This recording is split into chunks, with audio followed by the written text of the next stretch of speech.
காலை வணக்கம் நண்பர்களே, எல்லோரும் என்ன பண்ணிகிட்ருக்கீங்க? நான் வந்து பூண்டு பொடி தாங்க ரெடி பண்ணிக்கிட்டு இருக்கேன். உலகத்தில் ஒவ்வொருத்தவங்களுக்கும் ஒவ்வொரு பிரச்சனை இருக்குங்க. ஆனால் அந்த வீட்டில் உள்ள அம்மாக்களுக்கு மட்டும் ஒரு பிரச்சனை என்ன தெரியுமா? யோசிச்சா பாதி மூளை போயிடுது. என்ன தெரியுமா? தூங்கிக்கிட்டே இருக்கும்போது 3 மணி 2 மணிக்கெல்லாம் முழிப்பு வந்துடுது. காலையில் என்னத்தை டிஃபன் பண்ணுறது, என்ன தொட்டுக்க பண்ணுறது, மதியானத்துக்கு லஞ்சு என்னத்தை கொடுத்து அனுப்புறது, நைட்டுக்கு என்னத்தை பண்ணுறது. இந்த காலையில் பசங்க வேலைக்கு போகிறவங்க, வீட்டுக்கார் வேலைக்கு போகிறவங்களுக்கெல்லாம் ஏதாவது ஒன்றத்தை லஞ்சு பேக்கில் வச்சு கொடுத்து அனுப்பணுமே. என்ன பண்ணுறது? மாவு கொஞ்சோண்டு தான் கிடக்கு. அதில் ரவாவை போட்டு கலக்கிறதா, கோதுமை மாவு போட்டு கலக்கிறதா? ரவாவை கலந்தால் பையன் திங்க மாட்டான், கோதுமை மாவு கலந்தால் பொண்ணு திங்காது.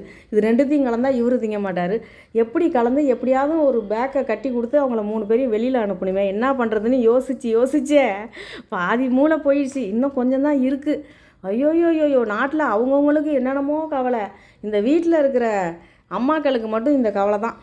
எப்படியாவது சாப்பாடை கொடுத்து அனுப்பிடணுமேன்ட்டு. உங்கள் வீட்டில் இன்றைக்கி என்ன சாப்பாடு சொல்லுங்கள்.